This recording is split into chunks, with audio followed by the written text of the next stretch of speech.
வணக்கம் சொந்தங்களே, இன்றைக்கி நம்ம சேனலில் பார்த்தீங்கன்னா MF7250 டிராக்டர் சேல்ஸ்க்கு வந்திருக்கு. வண்டி பார்த்தீங்கன்னா 2021 மாடல், 50 ஹெச்பி வரும். செகண்ட் ஓனர் வண்டிங்க. Power steering, oil brake, dual clutch, dual PTO ஆப்ஷனோட அவைலபிளாக இருக்குங்க. சைடு கியர் வண்டிங்க.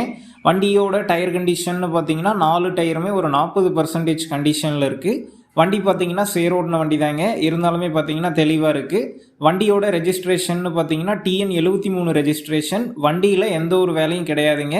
வண்டிக்கு புக் இருக்குது, இன்சூரன்ஸ் கிடையாது. நம்ம சேனலில் உங்களுடைய விவசாய கருவிகளை சேல் பண்ணணும்னு நினச்சிங்கன்னா நம்ம சேனல் எபோட் பேஜில் என்னுடைய கான்டாக்ட் நம்பர் இருக்குது. நீங்கள் என்னை நேரடியாக தொடர்பு கொண்டு உங்களுடைய விவசாய கருவிகளை நம்ம சேனலில் சேல் பண்ணிக்கலாம். இந்த வண்டி இருக்கக்கூடிய லொக்கேஷன் பார்த்தீங்கன்னா காஞ்சிபுரம் மாவட்டம் உத்திரமேரூரில் தாங்க இருக்குது. இந்த வண்டிக்கு விலைன்னு பார்த்தீங்கன்னா 4,50,000 ரூபாய் சொல்லியிருக்காங்க. இந்த விலை பார்த்தீங்கன்னா நேரில் வந்து பேசும்போது கட்டாயம் அனுசரித்து தரப்படும் தாங்க ஓனர் சொல்லியிருக்காரு. உங்கள் நண்பர்கள் யாராவது MF7250 டிராக்டர் கேட்டிருந்தா அவங்களுக்கும் இந்த வீடியோவை ஷேர் பண்ணுங்கள், யூஸ்ஃபுல்லாக இருக்கும். வண்டி பார்த்தீங்கன்னா பேலர் யூசேஜ், ட்ரெய்லர் யூசேஜுக்கெலாம் பார்த்தீங்கன்னா நல்லா இருக்குங்க. நல்ல ஒரு பர்ஃபார்மன்ஸ் கொடுக்கக்கூடிய டிராக்டர் தான்.